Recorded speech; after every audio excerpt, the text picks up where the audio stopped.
everyone, Austin here again with a Let's Play video. Today we'll be going through Ultraman Towards the Future for the Super Nintendo. A sort of one-on-one fighting game based on a, Ultraman, but probably not the Ultraman you are thinking of. More on that in a minute. This is one of those games that generally gets kind of trashed on a lot, especially in recent years. And I feel like it's one of those things where people approach this game wrong. They don't understand how to play the game.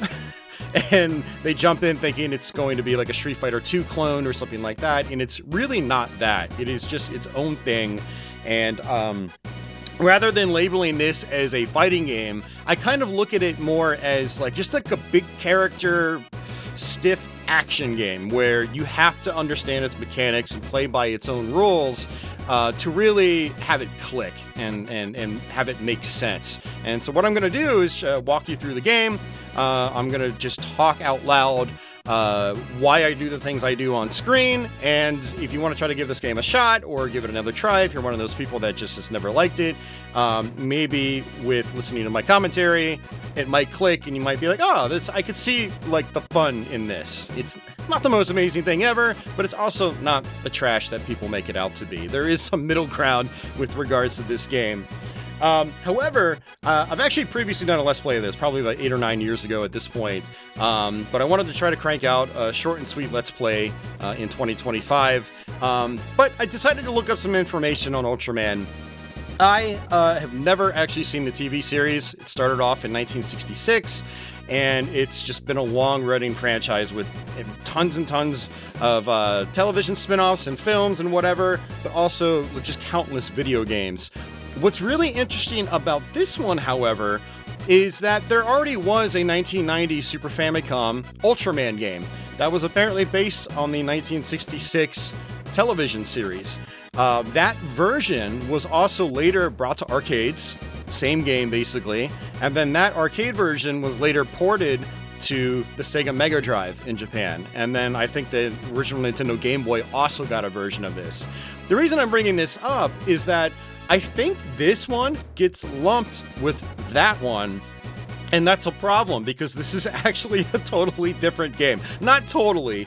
It uses the same kind of fighting system and the same kind of format where you have to deplete your enemy's health bar and then charge up a specific weapon type and then deliver a finishing blow, which will finalize, your victory.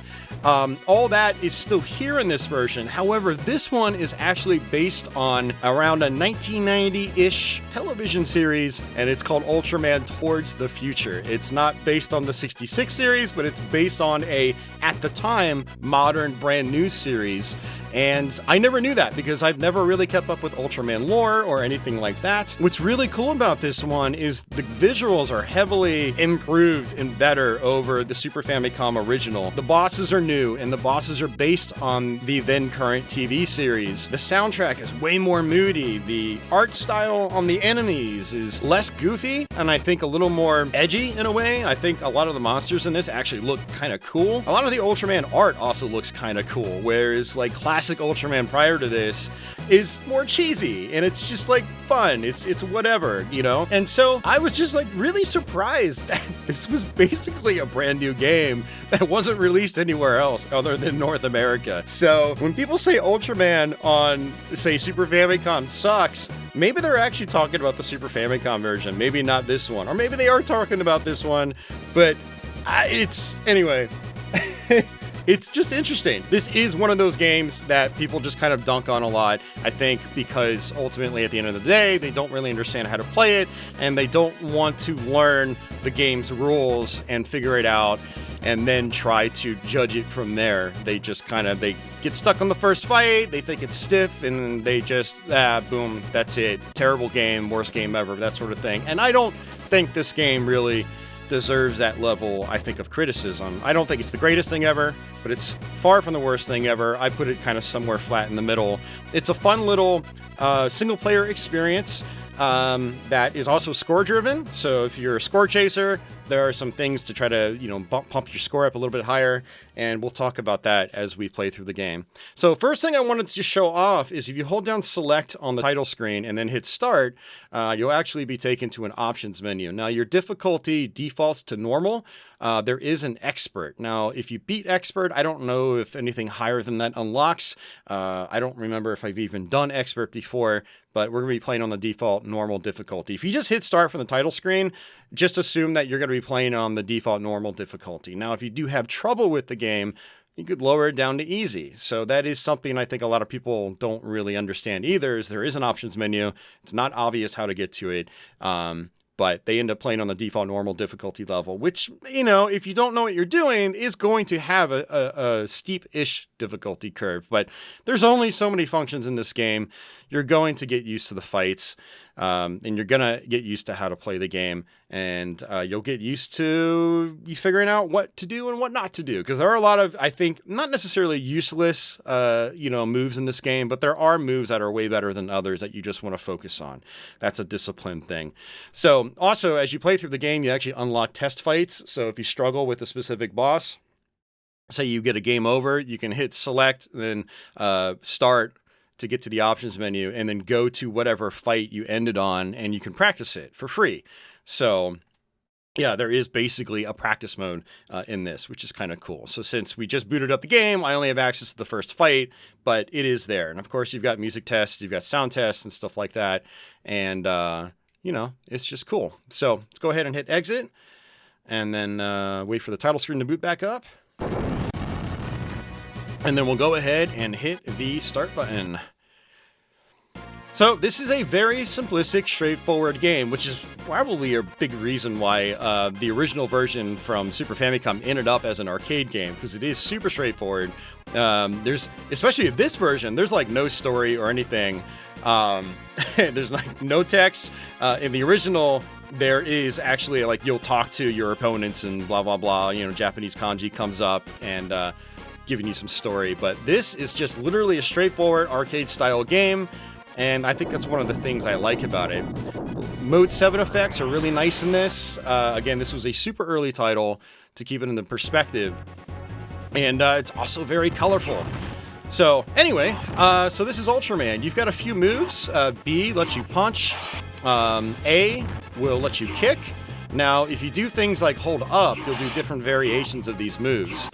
I don't really find them super useful. What you really want to do is jump kick a lot. This is one game I do kind of like to call Jump Kick the Game. And to jump in this, you have to actually press X and up. And actually, I think you can just press X regularly to do a small jump, but I don't really ever do the small jump. I hold up and press X and then do a high jump. So you'll notice that there's a meter in the middle that's filling up with orange. Once you get to the top level there, the L4, and the enemy's health bar says finish, you can use L4, and that's your finishing blow, basically. And that's how you finish the fights. So you basically just use a lot of regular moves, preferably the jump kick. I like to do a mixture of jump kick, regular punch, and regular standing kick, and then just focus on those. Ultraman can duck. There is a boss later on in the game where he shoots lasers high enough where Ultraman can literally just duck down and the lasers will go over his head. But the idea is just to beat your opponent up enough to where it says finish, and then use your level 4 finishing blow, and then that will finalize the fight. You'll go to that little intermission screen there, which counts down your health bar, gives you points for it. Also counts on your time, gives you points for that. But also, you get tons and tons of points for how many lives you have left over. And if you're struggling to get through this game, one way to ease your way through it is to do well in the early parts, get all those extra life bonus points, and then you'll get extra lives from those huge extra life bonus points. And then you can kind of buffer your way through the rest of the game. Now, what's really cool about this is when you die at a boss fight and you restart the fight, you continue, the boss's health bar is where it was when the fight previously ended. So you can actually sort of tank in this. Especially later on in the game, we're probably going to have to do it a couple times on this playthrough because some of the late bosses do get quite challenging. And FYI, there are only 9 bosses in the game. So, you know, if you get towards the end of the game, you got 5 or 6 lives. It's like, you're gonna end up just burning a couple on those guys, but, you know, by your 3rd attempt on a boss, your victory is pretty much guaranteed.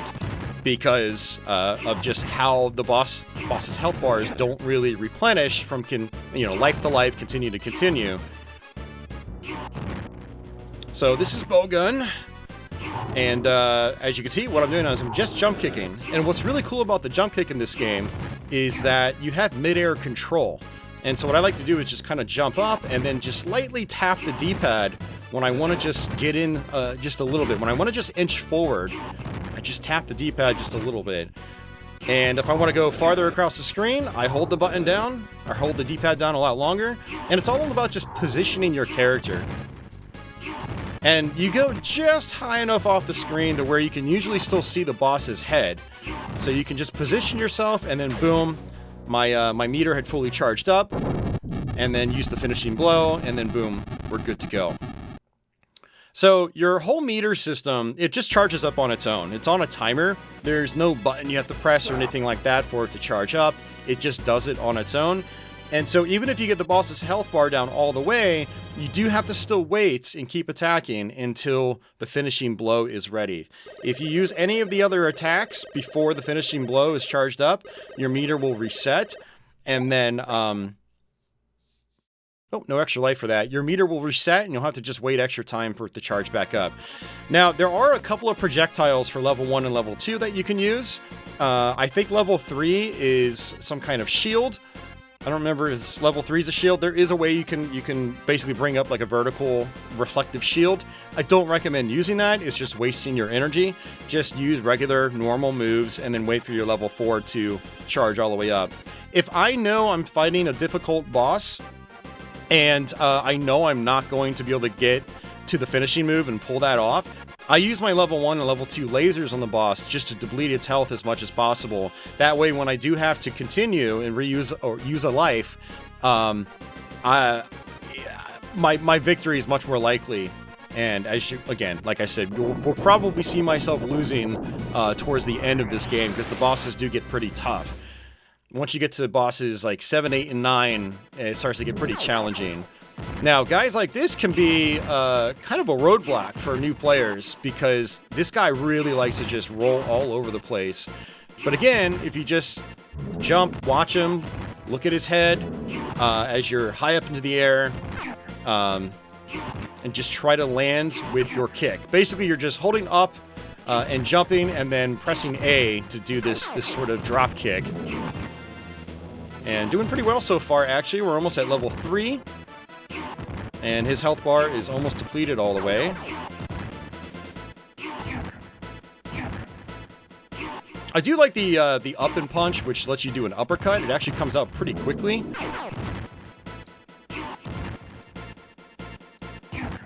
And it's okay if you take hits. You don't have to be perfect. And boom, there we go. So that was actually a little risky.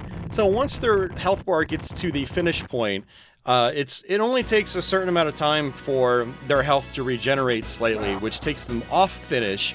So what I like to do is, even when they're on finish, I like to do at least one attack before I try to release my finishing blow. The reason for that is if their health replenishes at all, like just a couple pixels worth of health, and their life is no longer unfinished, that finishing blow will be completely wasted. You'll have to wait for the entire bar to charge back up. So it's one of those things where it's like, those are the mechanics. That's the rules. Those are the rules you need to play by when you play this game to really kind of understand it and not get screwed over by the game, you know? And it's a lot of games are like that. They're rigid. They have strict rules, and you have to play according to their rules, and Ultraman is no different. Ultraman Towards the Future, I should say. The Super Famicom original, which is not, I don't like saying original because it's a different game. It really is a different game. So there's actually 2 Ultramans on Super Nintendo, or Super Famicom, or between Super Famicom and Super Nintendo, that play similarly, but are, at the end of the day, very different games. Think like Street Fighter 1 to Street Fighter 2 different, that sort of thing. The Japanese Super Famicom Ultraman 1990 game, or at least it says 1990 on the title screen, it is so much more floaty. It is way less tight than this game is. A lot of people actually like to complain about how stiff this game is and unresponsive it is. And it's not that it's unresponsive, it's that you're probably mashing buttons and it doesn't work like that. You have to be extremely methodical in this game. But this game feels a lot better than the 1990 Super Famicom one. It is way tighter. You can feel like there's like gravity in this. Like when you jump into the air, Ultraman just comes down really fast and hard, as if like you're throwing a ball up and you're watching the ball fall down. All right, let's try to not die here. There we go. See, I could have actually finished him earlier, but I was also kind of like rambling and ranting, and I distracted myself. But the visuals are nice and colorful. You gotta remember, in 1991, this was the first time a lot of us had seen big sprites like this and big colorful visuals at home. You know, a lot of us upgraded from like a Sega Master System, or we upgraded from a Nintendo Entertainment System, you know, the old classic 8-bit consoles. And as much as people like to kind of dunk on this game's visuals, you know, in hindsight, this was actually a pretty good looking game when it came out. And I still think it actually has aged rather gracefully. I also like how this game is just it's right to the point. It's like cool scrolling background, you know, zoom in, Ultraman, and then boom, right into a fight. And it's just one fight after another. You know, there's not a lot of waiting. There's not a lot of arbitrary story that no one really cares about. So apparently, Gudis and Gudis II are actually primary villains in the television series this one is based on, which I always found to be really interesting. Now, some of the other monsters that appear, or the kaiju that appear in this game, like the last two bosses, are also main television series villains, apparently. As far as the other monsters, I didn't do a ton of research into the TV show itself to see if some of the other boss fights in this actually appeared in this, you know, Western-led television series towards the future. But it's just, you know, I've known these characters and, you know, this artwork for more for a big portion of my life, and it's just interesting that it's now all coming together to me in terms of like where the source material came from. And there we go, got him. Gudis II back in the day was probably my roadblock because he does this angled like purple bubble attack, and you know, even if you do a jump kick and you hit him in the face, if he does that attack, you're gonna still land on his projectile beam and take damage, and that would happen all the time for me. However, back in the day, in hindsight, I realized that I didn't focus on just jump kicking back then. A lot of times I would try to do like my spin kicks, or I try to roll in and grab the boss and throw them. You can do that, but it's extremely dangerous. I don't recommend it. So, you know, it's just kind of a matter of strategy. Now, this guy right here, I feel like is probably the hardest boss in the game. He likes to dash across the screen. He's got a flamethrower attack that goes straight ahead. He's extremely aggressive, and he's very fast, despite his chonky size. See, just like that. Very fast. So I'm going to continue to try to just jump kick and hope for the best here. And this is one of those fights where sometimes I will just use... I'll use my early beams just to get his health down a little bit faster, just to help me out. See, he'll just bump into you and you take damage. And that's technically any boss. But this guy, he literally just walks right into you. That's part of his strategy.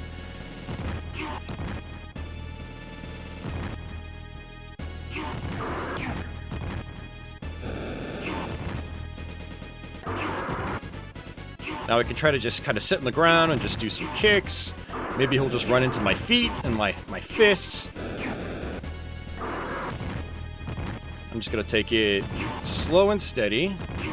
Got my finishing blow ready. But you can see that this guy is already a lot more difficult than the other bosses I fought, because they were ready to be finished before I had even like fully charged up my attack. But on this boss, it's the opposite. Alright, we're going to end up having to redo this, so let's just let him knock us down. There we go. So I'm willingly sacrificing a life just to kind of guarantee a victory on the next one. No, well, not necessarily guarantee. I mean, you can still lose again. It did happen to me earlier in one of my practice sessions. But I'm much more likely to succeed now. So, and I don't have to be as aggressive either. Now, one thing that's actually kind of cool in this, you can actually, if you get far enough back, you can run in the opposite direction. You can also run back towards the boss. Pretty sure you can do backflips as well, which is kind of neat. Some really interesting stuff in this game that was just, like, not par for the course for the time. This is just its own unique game that, in my opinion, just kind of stands on its own. Don't jump into it treating it like a Street Fighter or something like that. You have to treat it like it's its own thing. Alright, there we go. Thankfully, this guy doesn't really jump. That is one problem that starts with this, I think this next up-and-coming boss, where he likes to jump all over the freaking screen. And so when you're trying to do your finishing blow, there's a good chance he's going to jump over it. And I've actually gotten stuck in jail, so to speak, on this next boss because he does jump so much and, you know, misses my, my finishing blow. Let's see if we get any extra lives here.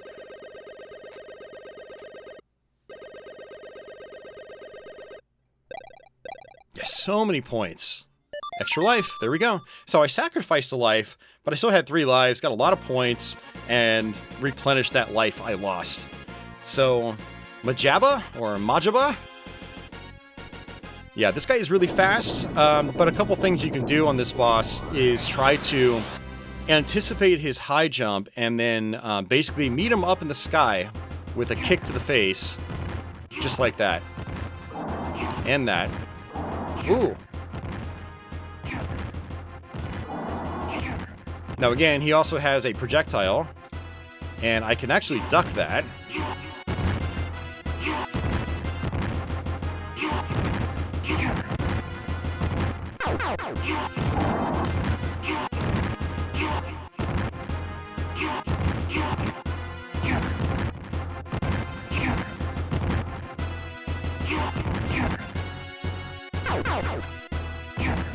And that was my fault. I did duck. I rolled. Unintentionally, actually. I wasn't intending on rolling. Alright, this isn't looking too good, but what I think I might do is just try to save my special.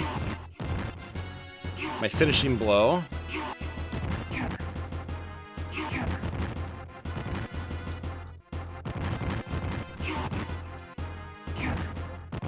It is... One of the things about his high jump is it is difficult to anticipate it. Alright, you know what?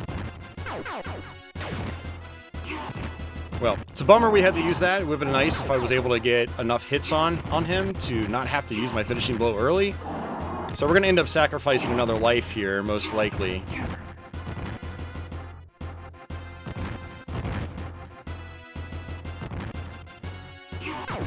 Oh! And that's it. That's fine. So he's going to have barely any health going into this next fight. And so we're most likely going to defeat him.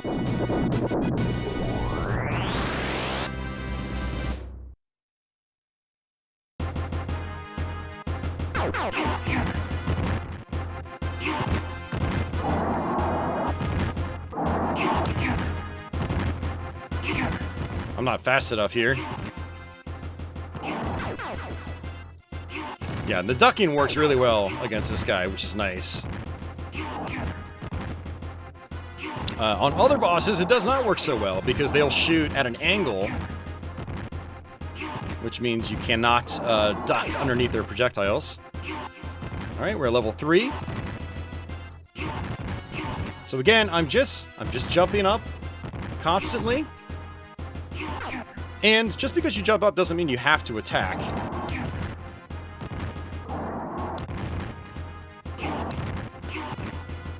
Nice, got him.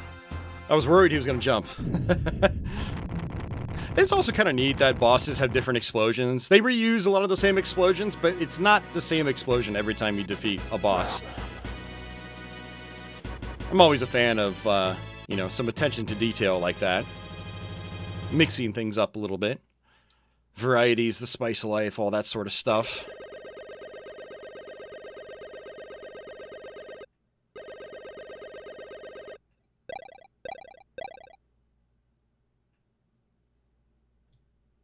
Alright, on to stage 8, second to last boss.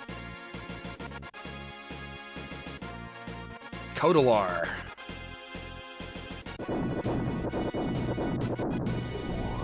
So for this guy, it's going to be more of the same. We're just going to be doing a lot of jump kicking.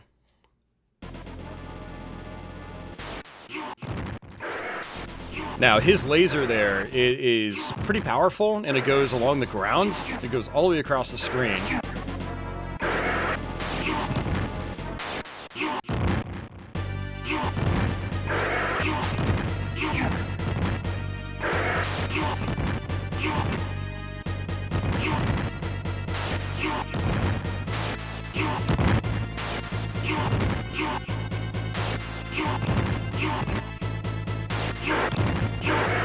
Pretty good so far, actually. Finishing blow is almost ready. Alright, come on. Give me some hits. There we go.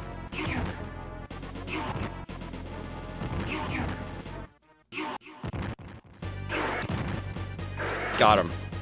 So this guy actually does jump, but he doesn't jump high enough to be able to go over my finishing blow. And so now we're going to be going into the final boss. Hopefully we might get an extra life from this, so hopefully we have 4 lives going into it. The final boss, like the previous boss, likes to jump a lot. And what I find is actually probably the best strategy on this final boss is to stay a little bit farther back and then try to anticipate his jumps and then basically cancel his jumps with your own jump kick. Extra life, there we go. So we have 4 chances. A nice little detail there. It actually says last stage, not just stage 9. I always like it when games let you actually know you're on the final level and there's not anything else that comes after. Just a nice little touch.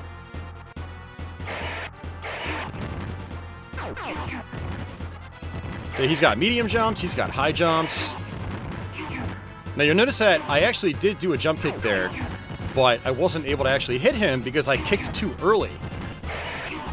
Just because you kick doesn't mean that foot's going to stay out the entire jump. So there is some timing involved. You kind of want to use your jump kick later. Okay, this isn't looking good, so I'm going to use that.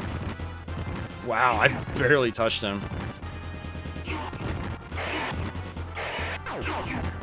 But yeah, it's that medium jump that's just rough. You try to stay farther back. That's probably what I just need to do, is just kind of bait him towards me. Like that. There we go. See, that's actually kind of cool. We're figuring out strategies on the fly. Okay, so level 3 is actually sort of a fireball. But I believe there is a way to do a vertical energy shield in this. Might be some kind of special command move or multiple buttons at the same time. Kind of wish I just used my level 1 attack, because the level 3 attack felt like it came out a lot slower. But it's fine. The more you know.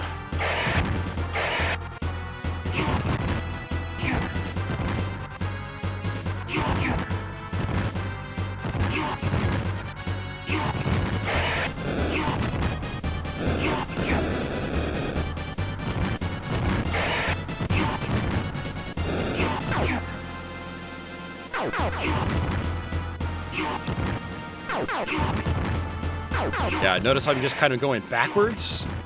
I'm intentionally going backwards, and it's working really well, actually.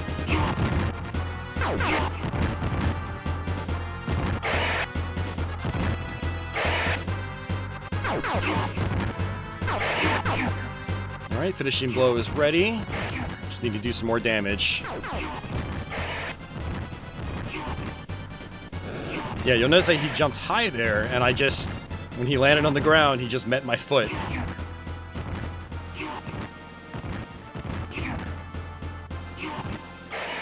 Nice, and that is it, guys. We just beat Ultraman Towards the Future.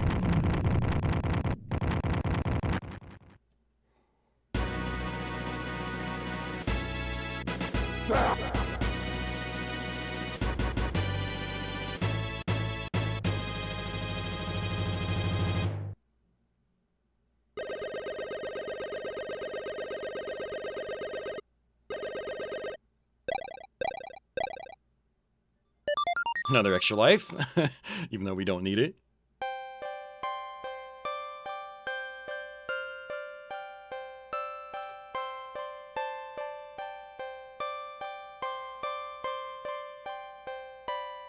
So from what I can gather, this is basically the ending to the TV show this is based on. Ultraman defeats Kilazee, or however you pronounce his last name, and then this guy who was sort of paired up with him gets dropped back down. And yeah, that's Ultraman Towards the Future. Actually kind of really glad I revisited this because I had no idea about all like the tie-ins to a then current television series. I always assumed this was just based on like the 60s era Ultraman stuff, but apparently it's not. And you know, it might actually be the better game for it. It's just cool having that information about a franchise and game like I kind of grew up with. For those of you guys that have never played this before, but you've only heard bad things about it, you know, hopefully you thought this looked kind of cool. For those of you guys that, you know, have tried it and were terrible at it and hated it, and, you know, maybe consider giving it another try. Or at least now you can sort of see the game in another light. For those of you guys that already like the game, post some comments down below. And I'd love to hear your thoughts on the game overall, especially from people that grew up with it kind of like I did, and like what your experiences with it were when it was new. That would be really interesting to hear, actually, because you know what? I actually never knew that many people that played this game growing up. Just my neighbors, really. Share your experiences with this in the comments below, and I'd love to hear them. So yeah, guys, that's going to do it for me. Thanks a lot for watching. If you're new to my channel, consider subscribing. Also, consider leaving the video a thumbs up and dropping a comment. For everyone already subbed, thank you for your continued support. It's much appreciated. And until the next one, take it easy.